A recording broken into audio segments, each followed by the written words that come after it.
I want to just first acknowledge the many thoughtful investments that I'm seeing on the page that reflect many of the asks from Ward 5 residents, namely in the spaces of education and safe streets. So thank you for that. I have several questions, and I'm going to try and be as efficient as possible.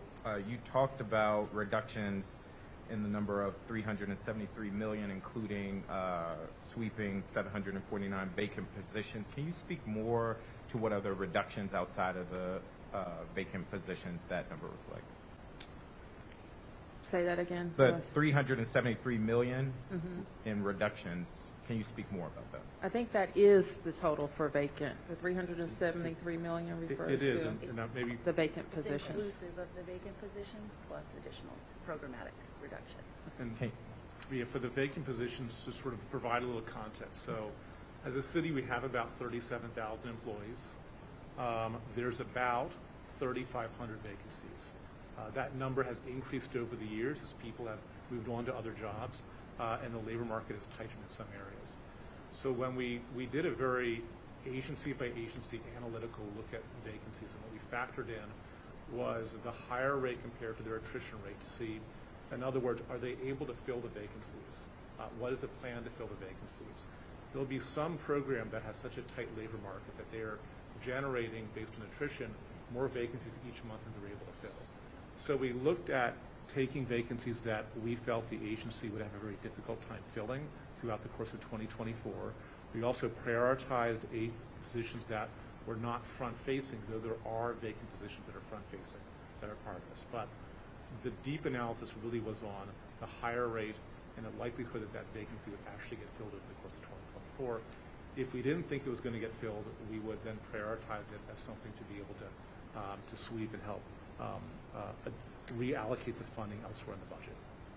Okay, thank you. I'm seeing a number of investments in school renovations, namely for Burroughs and Langley, expanded funding for the Cromell project, all the things that Ward 5 residents have asked for. Can you speak to whether those renovation investments for Burroughs and Langley in particular are accelerated investments in the CIP, or are they on the same schedule as they were before? They're on the same schedule as they were before. Okay. Also, I didn't see a mention around violence interruption investments in the public safety headlines. Can you just speak to whether or not investments there are at the same level as they were in last year's budget? I can. So, again, I'd like to provide context. Those programs have grown substantially over the course of the past 4 years. It included utilizing quite a bit of federal aid for 2023. So when we looked at this budget, what you'll see as you go into the detail is you'll see that we are expanding the One's Leadership Academy into additional schools. We're sustaining the expansions in the Pathways program that occurred through the ARPA funding into 24 and into the out years. We are, I believe, keeping steady with the expansions to Safe Passage.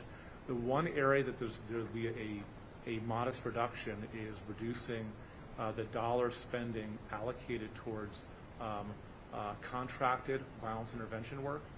Now, it is still at a level that is probably exceeds every other city in the country, but we trued it up looking at the spend rate of the contracts and the spend rate of the providers that they have. So there's a limited reduction there, but sustainments or increases in the other areas. Thank you. 3 other quick questions, rapid fire. Can you just briefly speak to investments in ending homelessness in the district? I didn't see that highlighted. I'm happy to speak to that. So we continue to make and build on the significant investments that have been made in the Homer DC program. You will not see funding for new vouchers in the FY24 budget, and the reason for that is we are still working to lease up all of the ones we have. So for example, we anticipate spending about 60% of the available budget for vouchers this year based on the lease up rates, and then we expect it will take through FY24 for us to get through the remaining amount. What we did invest more in is on the prevention side, so there's increased funding for homelessness prevention and for outreach and for some of the supports to keep people housed where they are. And I know we're going to have, I'm sure, at some point, a longer discussion on the lease-up process. There are several things that we are working on from start to finish to make that process faster and more efficient. But while we work on that, it's going to take us some time to get through that backlog. Okay. Mayor Bowser, again, thank you for the many traffic safety investments. Are you willing to work with DDOT and WMATA to help expand bus service in Ward 5, namely on the New York Avenue corridor? This is one of the things that we advocated for in our budget letter as well, just expanded access. I don't know. There is a lot, I think, that's kind of to be determined in the transit investment world that I know that you all are going to be discussing. And so I would suggest that. You asked us about some of the tough reductions that we have made, and given the amount of money and discussions around what the council will do about transit investments.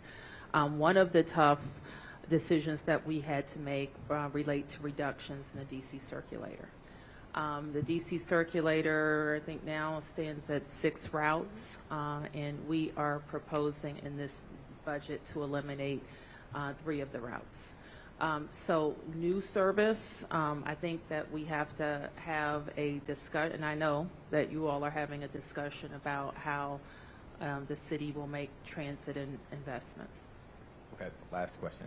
And it's about the tax abatement for the downtown conversions going from what, 6 million to about 40 million or so. How are we balancing the need for affordable housing with that investment? We continue to work on it. I mean, like how we will shape these programs is to be determined.